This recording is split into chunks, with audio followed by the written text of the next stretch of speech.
Tonight on CTV News, taxes going up. We must assume this pressure on our revenue is the new normal and operate accordingly. And in this budget, we have done that. It's very clear who's going to be impacted the most by this, and it's hardworking families and seniors. As BC's deficit soars, what will families have to pay more for? And the province hits the brakes on some large capital projects. We will repair the fabric of this community, but survival scars will remain.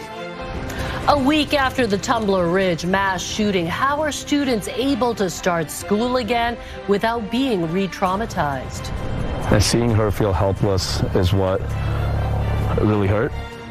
And cowardly attack. An elderly woman is assaulted and robbed in broad daylight. How she tried to fight back.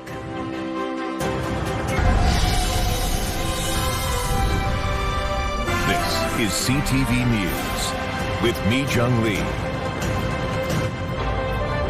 Budget 2026 is in, and quite simply, you are going to pay more. Income tax is going up from just over 5% to 5.6%. There are plenty of changes to the PST. What isn't taxed today will be in October. PST will be charged on cable, telephone landlines, clothing repairs, accounting, and strata management. The province also plans to cut 15,000 public service jobs. Good evening. Thanks for joining us. The Finance Minister warned today's budget would not be popular, and now we know why. Despite across-the-board tax increases and thousands of public sector job cuts, it's still filled with red ink. In other words, a whopping deficit. CTV's Ben Milger has been poring over the numbers all day and joins us live. Ben, how much more are we going to pay? Well, Mi Jung, personal income taxes are going up for everyone, and some items and services previously exempt from the provincial sales tax will now be hit with the 7% PST. Despite the additional revenue, the deficit is forecast at $13.3 billion, up almost $4 billion from last year's budget. In these uncertain economic times, as British Columbians dig a little deeper in their pockets for nearly everything, the provincial finance minister is asking them to pay more to the government as well. We know that British Columbians are tightening their belts, and they expect their government to do the same. The average worker will see their income taxes go up by $76 per year. The province estimates 40% of people will qualify for tax credits to offset that increase. But the highest earners will pay an extra $201 per year. Provincial sales tax will now apply to more products and services, including basic cable and landline telephone bills, which were previously exempt. The tax changes have been structured very carefully. If you're making less than an individual making less than $149,000, for example, you're actually paying the lowest personal income tax in Canada. One of the biggest increases is the additional school tax, which hits people with homes assessed over $3 million. That's going up by 50%, which will add thousands to some homeowners' tax bills. On the cost-savings side, the province plans to reduce the size of the provincial workforce by 15,000 people over the next 3 years. It predicts that will save close to $3 billion over that period. Our goal will be to use attrition as well as incentivize voluntary departures and early retirements. The province will also pause or delay some capital projects, including an expansion at Burnaby Hospital and new student housing at UVic. The projected deficit for this year is forecast at $13.3 billion, an increase of almost $4 billion. By the end of the upcoming 3-year fiscal cycle, total provincial debt is expected to balloon to almost $235 billion. Ben, the finance minister, told us she would be the most unpopular person in the province once this budget was tabled. Is that true? Well, that might remain to be seen, but there is no question the job cuts and tax increases will have far-reaching impacts, but do not seem to be improving the bottom line. Adding up all the red ink in this document, and we are looking at the largest budget deficit ever for British Columbia. Mi Jung? Okay, thank you, Ben. Perhaps no surprise that massive deficit and the tax increases have left critics with plenty to say, and they're not holding back. From the business community to environmentalists to seniors advocates, it's getting dismal reviews. CTV's Kevin Chirac has more on the political backlash. Finance Minister Brenda Bailey anticipated some budget backlash, and today, stakeholders expressing frustration and disappointment. Overall, we're giving the budget a D. Bridget Anderson with the Greater Vancouver Board of Trade sending her message via report card. This is a grim budget, despite significant tax increases that are going to impact all businesses in British Columbia. The debt is outgrowing the economy by 2.5 times, and that's simply unsustainable. Seniors advocates also unimpressed. I didn't see much that was aimed at seniors at all. There was a bit of more long-term care beds, but not nearly what is being asked for. Some also calling it bad for small business. More businesses are packing up and closing than are entering business. It should not be easier to become a public servant in British Columbia than it should be to start your own business. We need to reward people who take risks in this province. Weeks after the Premier promised speedier permits for the province's mining sector, one industry spokesperson voicing his concern. Generally speaking, quite disappointed with some of the choices that the province has made in this budget, which we don't think are actually going to make it any easier tomorrow than it was yesterday to actually unleash the mineral exploration in the mining sector in British Columbia. Political rivals also quick to pounce.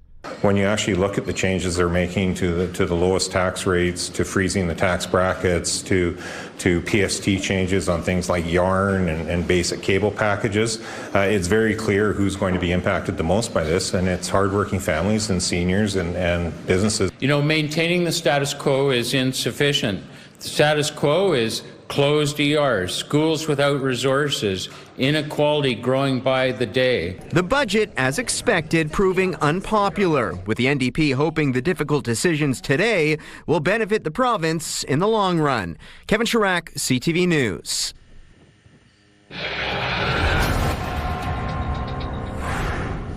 One person is dead and 3 others sent to hospital following a serious crash in Burnaby. Emergency crews responded around 11 last night to a head-on collision between 2 vehicles on Marine Way near Glen Lyon Parkway. Burnaby RCMP confirmed to CTV that one man, the driver of the westbound vehicle, died as a result of the collision. The other 3 people were sent to hospital with serious but non-life-threatening injuries. Police are seeking any witnesses or anyone with dashcam video who can help with the investigation, which shut down the road for most of the day. A week after the horrific mass shooting in Tumbler Ridge, portables are arriving in the grief-stricken community. It's the latest step to try to resume day-to-day life without students returning to the school where their classmates were killed. CTV's Michelle Bernoro has more. Temporary classrooms are being set up on the grounds of Tumbler Ridge Elementary so students don't have to go back to the secondary school where 5 children were shot dead along with an educational assistant. And while the infrastructure minister says no one will be pressured to return to school before they are ready, for those who are looking to reconnect with classmates and teachers, these temporary spaces will provide a safe and supportive place to begin that transition. In the legislature Tuesday, each of the 8 victims was remembered. We will remember those precious little lives that we have lost, and we will support a community forever changed. Stories of heroes continue to emerge from that day of horror. The Premier speaking of educational assistant Shanda Aviagana Durand, who lost her life. Her self-sacrifice and her actions on the day of this horrific event likely saved the lives of 3 children in the library. Tumbler Ridge is strong. Tumbler Ridge is not alone. While tragedy struck this small town, love prevails, and I see a community united and committed to one another. One of the school survivors, Paige Hoekstra, who was shot in the chest, is well enough to return to Tumbler Ridge, according to her family. But Maya Edmonds, who was shot in the head, remains in hospital fighting to recover, according to a Facebook post from her mother. Last week, 18-year-old Jessie Van Rootselaar went on a killing spree at the school after first taking the life of her mother and 11-year-old half-brother at their home. Our hearts are breaking for our friends and our neighbors. Vigils continue to be held across the province, including one in Dawson Creek Monday night, attended by hundreds. Another show of support for a community forever changed. Michelle Bernoro, CTV News, Vancouver. A North Vancouver man convicted of killing his girlfriend has been sentenced to life in prison with no chance of parole for 12 years. Police are calling the stabbing death of 25-year-old Melissa Blimke a tragic instance of intimate partner violence. It happened at Metrotown Mall in Burnaby in 2021, just a few days before Christmas. Blimke was found by bystanders in a parkade stairwell and later died in hospital. Everton Downey, now 35, was found guilty of second-degree murder last August. A judge handed him his sentence today, along with a lifetime firearms ban and a DNA order. Construction along Vancouver's Broadway corridor is spelling more trouble for small businesses. The owner of a small Italian restaurant says the current closure is scaring off customers and leaving his eatery on life support. CTV's Craig Krause reports. Look around. What do you see? An empty restaurant, something Cam Kinda, the owner of Italia Bella on Broadway in Vancouver, has become accustomed to. 2 nights, we have a 0 customer, right? A spike on Valentine's Day, but little to no one dining in since. The issue? Kinda points to the subway construction just up the block, rerouting traffic. I work as much I can myself, open to close, right? And we don't know how to survive this location and this area, right? A drop in revenue, forcing him to lay off multiple staff members while others have had their hours chopped down. I'm not good food, great food. And we just need the people to come in. Italia Bella is not alone. It's only been a few weeks, and we're already feeling the impacts. Whether it's here at the latest shutdown near Main Street or other construction sites along Broadway, businesses are reporting a lack of foot traffic and plummeting revenue as the completion date for the subway project gets pushed to fall 2027. I personally have taken on a second job. That was just a few weeks ago when Broadway businesses came together demanding provincial action and financial support. Although BC Minister of Transportation Mike Farnworth made it clear then, that's just not going to happen.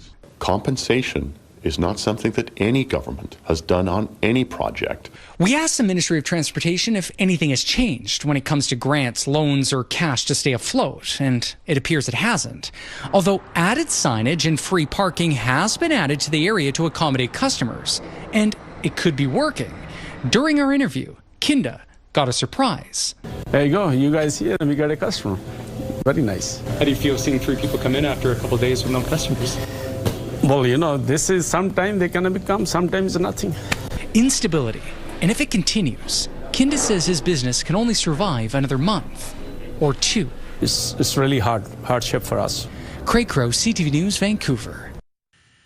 The Canada Border Services Agency says it's investigating nearly 300 people who may be in the country illegally, something that Surrey Mayor Brenda Locke says is a huge step forward.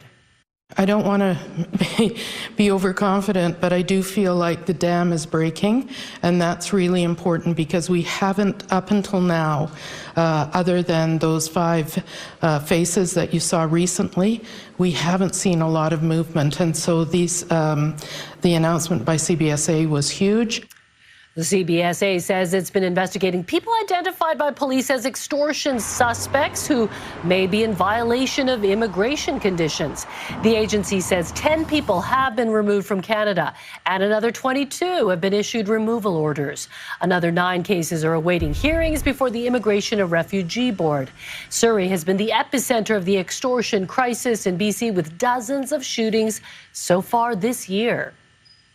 Fractures appear to be forming in the effort to unite the political left in Vancouver. 3 parties say they want to join forces to defeat Mayor Ken Sim in the next election. But there may be too many chefs in the kitchen to serve up a united front. Isabella Zaffarisi has the details. I'm fresh off my win as One City's mayoral candidate. Vancouver's latest mayoral hopeful with the One City Party says he's excited to work with the Greens and the coalition of progressive electors to unite the left. But at a press conference Tuesday where William Azaroff discussed his plans for that union, the other parties weren't there and had no idea about this gathering. It's news to us. Talks about joining forces have been brewing for months. All 3 parties say they want to prevent a a vote split by rallying around one mayoral candidate ahead of October's municipal election. If that's me, I would expect Cope and Greens to unite behind me, as I would unite behind them if they emerge the victor. Not sitting well with the leader of the Green Party. It's not a collaborative approach.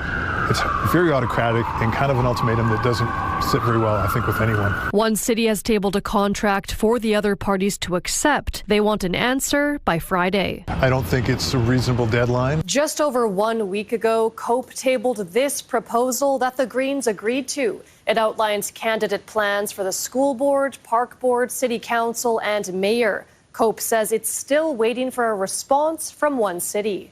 It's something that we have tried to make an inter-party conversation with some mixed results. But our big concern here isn't what party name is on the ballot for mayor, but that we have a mayor that's going to excite people. One political scientist says it makes sense to hold a primary, but calls one city's approach risky. This is not a very collaborative approach. It is negotiating out in public through a press release. And if you are serious about trying to find common cause and to build trust, this is not normally what that looks like. With only 8 months until the election, coordination, he says, is crucial, especially if the goal is to beat the current mayor and his majority on council. Isabella Zavarisi, CTV News, Vancouver. Time to go outside now. You're looking at a live shot from Grouse Mountain. There is snow, the snow that they've been waiting for. It's 6:15. Caroline's here, and we all were hoping that we'd see more snow on the mountains, and they got some. They got some on the mountains. As for the city of Vancouver, not so much, more of a light dusting. Let's take a look at the current temperatures. Pretty cool out there right now. It is 4 in Vancouver, 4 in Surrey, 5 in Abbotsford and Chilliwack, and we're going to hover right around there overnight. We're going to hit a high of -1 degree, though, early in the morning. So very, very cool. Some clouds tomorrow, potential for some flurries, just a 30% chance. But I have to tell you about it because it's there. And a high between 4 and 5 degrees tomorrow. CTV Weather brought to you by Expedia Cruises. Make the most of your next vacation by booking with those who've been there. Visit expediacruises.ca. So Mijung, clear and cool tonight, but the flurries are on the way. So we'll be keeping an eye out on that. You never know what the reality is going to be, though, right? Exactly. Is it going to be a dusting? We'll see. 30% chance. All right. Thanks, Caroline. Well, the end of an era for the Pattullo Bridge. How long will it take to dismantle the entire structure? Also ahead. She's just in shock because it's happened so close to home and it's never happened in our area. A brazen daytime robbery captured on camera. Outrage from the family of an 89-year-old woman injured in the attack. When CTV News at 6 continues. Stay with us. If you were hoping for one last chance to walk across the old Pattullo Bridge, it's now officially closed. The new Stowaway or Riverview Bridge connecting Surrey and New Westminster opened over the weekend. You can access the new bridge from the new west side via McBride Boulevard or a new on-ramp on Royal Avenue. Access from the Surrey side is from King George Boulevard. It will take around 2 years to take apart the old bridge. That work is scheduled to start later this month. Pedestrians and cyclists won't be able to access the new bridge until a path on the east side of the crossing is complete in the spring. An 89-year-old woman was assaulted steps away from her New Westminster home. The attack was all captured on camera, and it shows the grandmother giving the thief more than he bargained for. Demetra Maragos has her story and a warning some parts might be difficult to watch. Suksandre says his 89-year-old mother has walked this street in the Queensboro neighborhood thousands of times. It was just so close to safety, but she couldn't get that far. On Sunday, his mother was brutally attacked in broad daylight, and it was all caught on a neighbor's camera. So this is when he pulls up. Sadre sharing this video with CTV. Seeing her feel helpless is what really hurt. The video shows someone trying to speak to Sadre's mother, but she doesn't engage and keeps walking until she needs a break. I think he knew his time was short to do what he had to do. And then he just jumped out of the car and grabbed her from behind. The man can be seen here pulling on her arm, stealing several bracelets and her necklace. He says valued around $5,000 to $6,000. The jewelry that went missing is very sentimental to her because it was given to her by her mom. But the grandmother of 12 didn't go without a fight. You can see her here fighting off the person with her cane. She defended herself as much as she can, so she has to be proud of that. They can be seen taking off in a car, leaving Sandre's mother with a bloodied hand needing 10 stitches. Days later, stains of the crime on his doorstep. It could have been a lot worse, but what happened isn't good either. Anyone that's preying on victims of this age, vulnerable population, is cowardly. You will be arrested. New Westminster police confirming the victim and the assailant did not know each other, and they are actively investigating the incident. We want our residents, our elderly population, to be able to walk their streets safely. We are seeing a public safety crisis that we have never, ever seen in this province ever before. MLA for Richmond Queensborough Steve Cooner says the incident is more than alarming and is calling on the provincial government to do more. This provincial government needs to get its priorities straight, and they need to address this crisis in a proactive manner. For Sandre and his family, he says the next steps after healing, Probably getting confidence to come outside on her own again. Dimitri Marigo, CTV News, New Westminster. 17 cats have been rescued from what the BC SPCA is calling horrifying conditions in the Fraser Valley. And a warning, some viewers may find details of the story disturbing. The cats were found in a house last month living in filthy dog crates covered in urine and feces. All were very thin and dehydrated. Animal protection officers also found the remains of 3 cats as well as a puppy. 3 of the cats had to be euthanized after testing positive for a viral disease. The rest were quarantined for 2 weeks and then cleared by a vet and put up for adoption. All but 4 of the cats have found forever homes. The BC SPCA says they will be recommending animal cruelty charges. American civil rights leader Jesse Jackson has died at the age of 84. Also ahead. It means building a domestic defense industrial base so we are never hostage to the decisions of others. The Prime Minister announces an ambitious plan to dramatically boost the defense sector. But where will the money come from? That's ahead. The federal government officially launched a multi-billion-dollar defense industrial strategy today. It promises contracts to Canadian firms and 125,000 jobs. CTV's Jean-Vincent Beauchemin has the details. Prime Minister Mark Carney says Canada has for too long relied on geography and others to protect the country, that his plan overhauls that strategy in a changing world. It means building a domestic defense industrial base so we are never hostage to the decisions of others. Others, including the U.S. Still, Carney insisted his strategy to arm the military and boost Canada's defense industry would be complementary, not in competition with American defense supply chains. Its framework is simple. Build, partner, buy. First, we will build in Canada and prioritize Canadian companies. Canadian companies now provide roughly 1/3 of this country's military needs. Carney wants 70% over the next decade, and he wants to increase defense exports by 50%. That's real growth. Many of Canada's defense contractors have long focused on exports. This strategy could change that, but the industry says the procurement system has to be much leaner, faster. If it doesn't happen, it could undermine the entire strategy that we just heard about today. Many of the details had been revealed before, and the Conservatives criticized the strategy as filled with buzzwords and promises that won't deliver. What I expect from this government is that they're going to put aside their partisanship and reach across the table and work with us to ensure that we can deliver. But the government says it's setting up a defense investment agency to streamline the system, a centerpiece of its strategy. CAE is the world's largest simulator provider. Half of its business is for civil use, half for defense. Most of it, for now, exported. We're talking about a sea change in spending and focus, and so as the government works on simplifying how to work with contractors, it only accelerates us.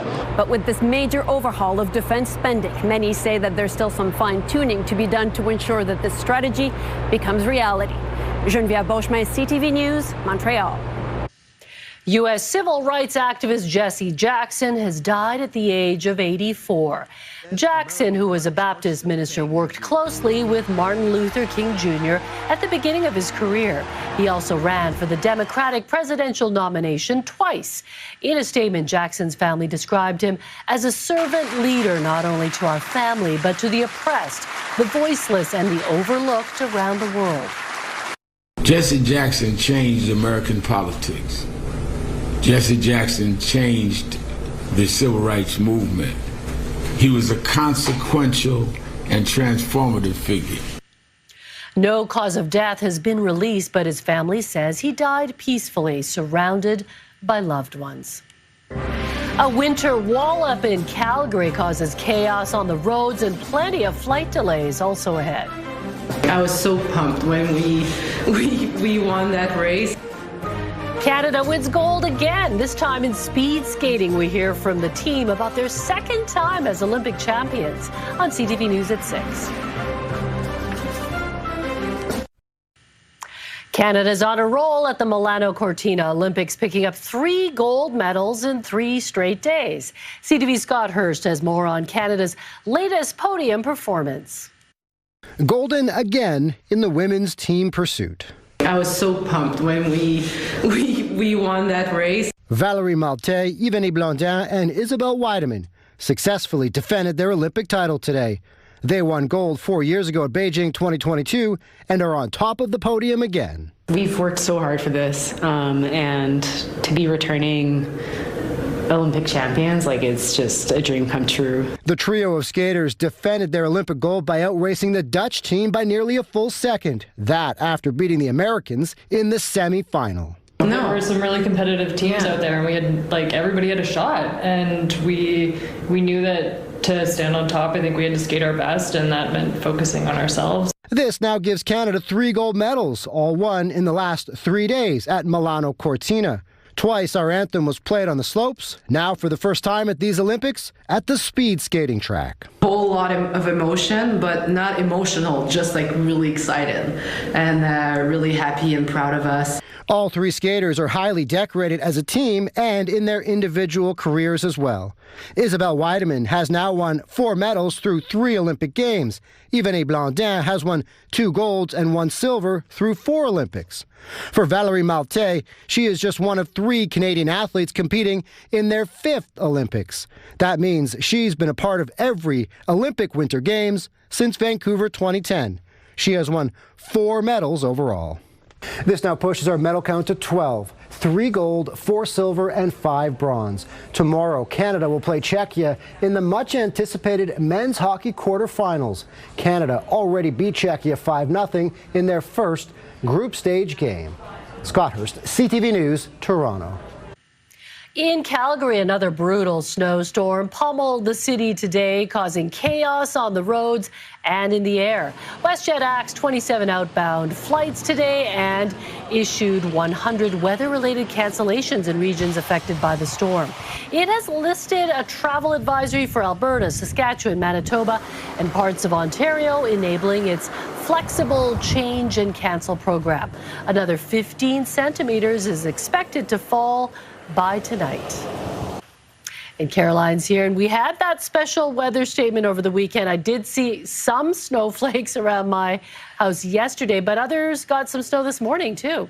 Yeah, some areas experienced more flurries than others. Downtown Vancouver, where I am, not so much, but we've got to look at what look at that. That actually looks quite beautiful, Mijung. It does. Langley got a dusting of snow, and it was chilly today, so definitely felt like snow-type weather, didn't it? It felt very wintry, but just for a brief moment in time, yes. As I was walking to work today at about 2-3 o'clock, it was nice and sunny and not a speck of snow anywhere.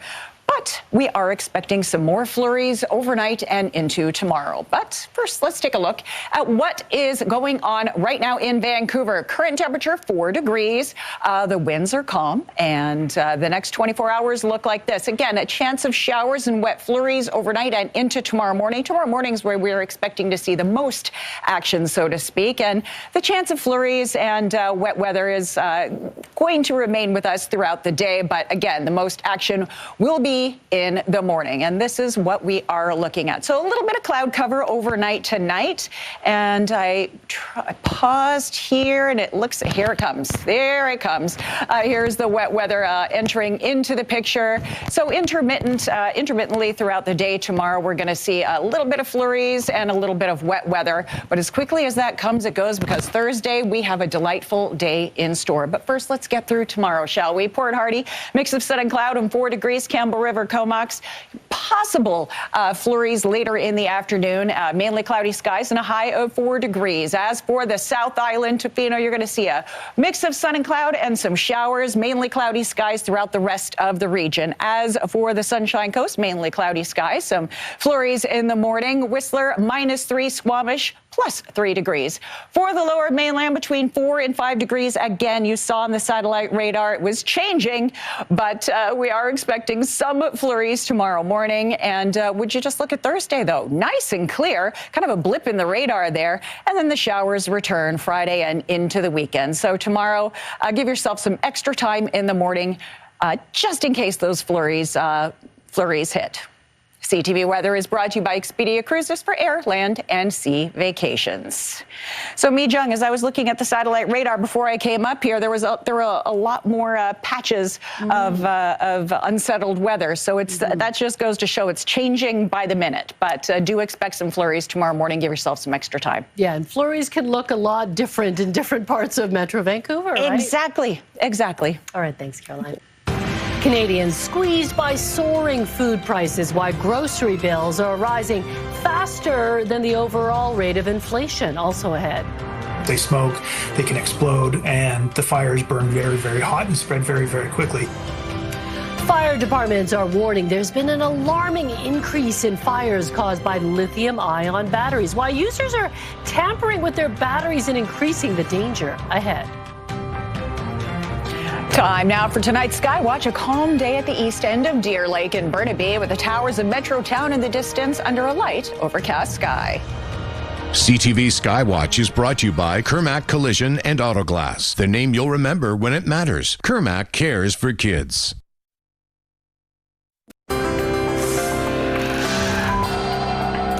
Taking a look at today's markets, the Canadian dollar traded for 73 cents to the American dollar. Oil down 49 cents, closing the day at $62.26 a barrel.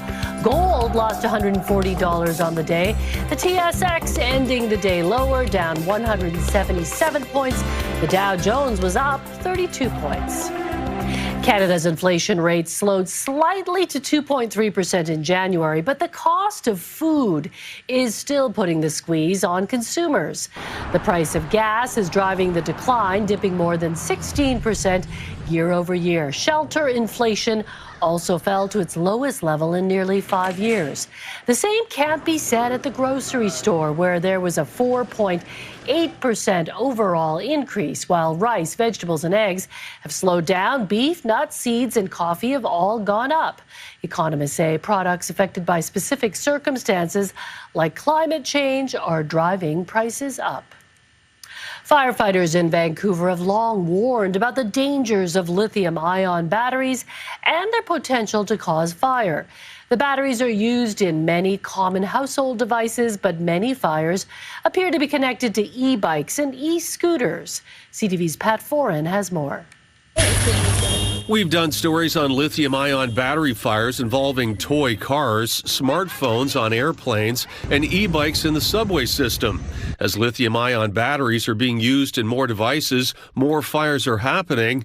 Aviva Insurance just issued a warning. When they do overheat, they smoke, they can explode, and the fires burn very, very hot and spread very, very quickly. The insurance company says there has been a 162% increase in this type of fire over the past 2 years.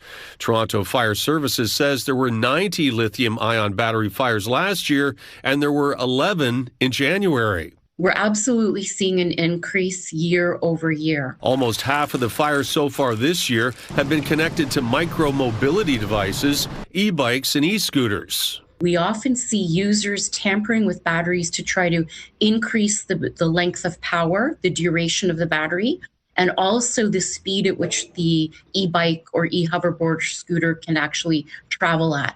We have seen a rise in lithium-ion battery fires. York Region says while the batteries are in many devices in the home, most fires have been caused by items charging inside garages. 80% of those fires have been residential garage fires involving batteries. When lithium-ion batteries fail, they may smoke, hiss, and expand. Once they enter something called thermal runaway, they can explode, releasing toxic smoke and chemicals, and reach temperatures of 400 degrees Celsius. To avoid battery fires, always follow the manufacturer's instructions, only use batteries designed for the device, and charging cords that came with the product. Store batteries away from flammable items, and avoid excessive charging. You should never tamper with a battery. Don't allow them to charge overnight. And old or damaged batteries should be disposed of at municipal recycling centers. Pat Foran, CTV News. Still ahead tonight, getting into the swing of things, the Blue Jays prepare for the upcoming season as fans soak up the sun and the excitement on Florida's Gulf Coast. Plus, Teddy Bear Hospital. Adam finds out how an 83-year-old became a stuffy surgeon. Next on the Sawatsky Sign-Off. Right now, here's Carrie with a preview of your morning, Vancouver. Counting your dollars during a trade war. Wednesday on Your Morning Vancouver, we'll have more on the fallout from BC's new budget and what kind of picture it paints for the future. Plus, what happens when innovation meets diversity? We'll learn more on how local STEM students are helping to build the future as we celebrate Black History Month. We'll see you in the morning.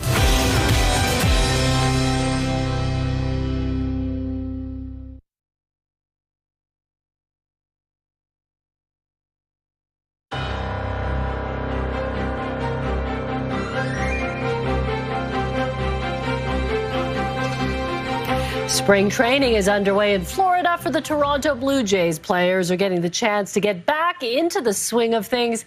And after last fall's World Series appearance, fans have high expectations for the team this year. CTV's Sean Leathong has more. You can't. Entering spring training, the Blue Jays are a team built on culture, doing the work while keeping things fun. And that's no more apparent than in the actions of team leaders ALCS MVP Vladimir Guerrero Jr. and ALCS Game 7 hero George Springer, I had touched your back, who are playing pranks on each other like school kids. Sorry.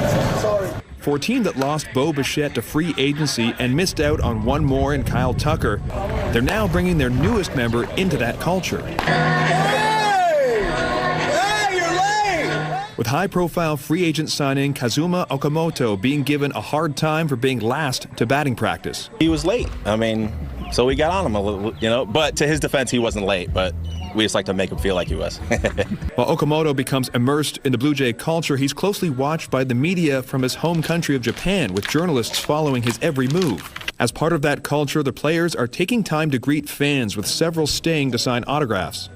Feels amazing getting this close to all these players. Surreal. And a competitive advantage for the Jays is the state-of-the-art players development complex where spring training takes place. Being a guy that's kind of bounced around and seen a lot of different places, this place is by far the best. Opened in 2021, the 65-acre, $100 million facility has 6 baseball diamonds. Field 1 is where fans get a glimpse of the players. The work has been really good. I've been impressed with the way the pitchers and the hitters are kind of getting after it. While the players are having fun, they want to bring it back to where they were last year. I feel like everyone's kind of got the taste of it, and losing sucks, so we kind of want to get that revenge tour. As the team and the fan base are looking forward to the most anticipated season in years. Prayers and performances were held in Beijing today as China ushered in the Lunar New Year.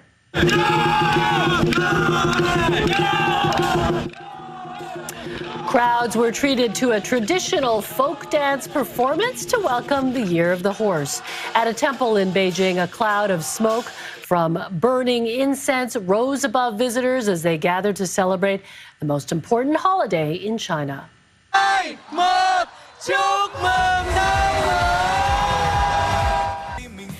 Meanwhile, Vietnam marked the Lunar New Year at midnight with massive fireworks displays across the country. Known as Tet, the holiday is celebrated by deep cleaning homes, exchanging gifts, displaying flowers, and spending time with family. I don't know, cleaning your house doesn't seem like a fun thing to do to celebrate the New Year, does it? No. But it's a tradition. But needed. Yeah. And of course, Sunday is the Lunar New Year parade in Chinatown, and CTV anchors and reporters will be there, so that'll be fun. We will be. Okay, a rather photogenic stowaway has been spotted on a cargo ship in English Bay. There it is, a sea lion at the back of the ship. No one's sure exactly how it got up there, but the animal appears quite happy to strike a pose or two for the camera.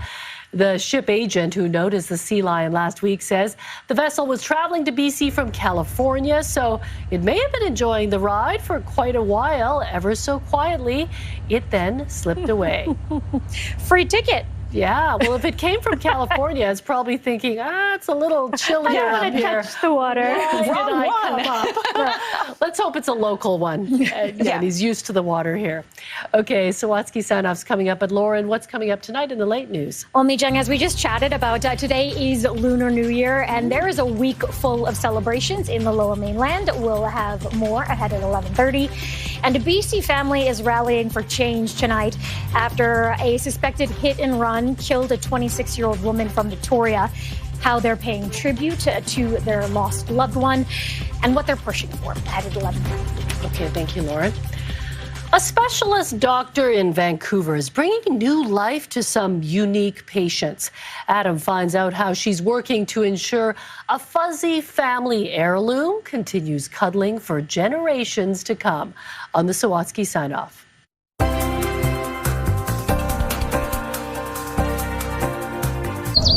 While Daniel Brown waits to see the doctor, he introduces us to the patient. We think he's about 115 years old. Since Daniel's grandfather first bought a toy bear for his children, Big Teddy has been passed down through 5 generations. Well, I just remember that he was big and reassuring. Daniel's daughter did too. And now Big Teddy attends tea parties with Daniel's granddaughter. He's been adored by a lot of people. But all that love had taken its toll. So Daniel brought him to a stuffy specialist. I'm Dr. Ruth. Ruth Hassman grew up being the doll-loving daughter of a human doctor who considered nursing before embarking on a career crafting bears, which led to this retirement job, rehabilitating them. And now I'm a surgeon. Now Ruth operates a teddy bear hospital out of her dining room, where she's performed more than 1,000 surgeries. I do cataracts, give you new joints, facelifts. A lot of clients will say, oh, gee, I'd like to have a facelift. Can you do that too? And Dr. Ruth's home is filled with all sorts of plushy parts, so she can refurbish stuffies of all ages. But at 115, Big Teddy is her oldest patient ever. So it's an excitement and it's a challenge. While Big Teddy's diagnosis was dire, Dr. Ruth was determined. Before performing a long list of procedures that included constructing new joints, replacing old straw stuffing, and refurbishing a broken voice box. But the best sound of all? Oh my gosh, look at him. Is hearing how humans react to her work. You know, I'm certain I've never heard him growl before. I hope he's just saying he's happy to see me. My heavens, yes. I'll bet you feel a lot better, old boy. And because no matter how old we get, our inner child never stops benefiting from an unconditional cuddle, Dr. Ruth has no plans to retire, despite being almost 83. Because I love it. And it's something good that I can give back to a person. So Big Teddy can keep paying all this love forward for another century or more. Adam Sawatsky, CTV News, Vancouver. The Sawatsky Sign-Off, brought to you by CapitalDirect.ca. Let's make your vision a reality with Capital Direct. Call and talk to our team today. And Teddy gets his own car seat, too. Precious cargo. Oh, I know. Well, with all that refurbishing, you got to, treat it preciously. But that voice box thing, did that sound bear-like to you? Sounded like Teddy was mooing. Yeah, or a sheep. Maybe bears a century ago sounded like that. Well, Teddy got its voice back. Yes, and we know where to go if we have a stuffy to fix. Yes. All right, let's take a look at our scenic snapshot. Beautiful shot sent in by Brad Clark. Thanks for sending that in. If you want your photo featured, email us, scenicsnapshot@ctv.ca. Spectacular photo. Yeah. Maybe we'll have some snow photos tomorrow? Flurry-ish, wet. All right, thank you. Thanks for joining us tonight. Have a great evening. Good night.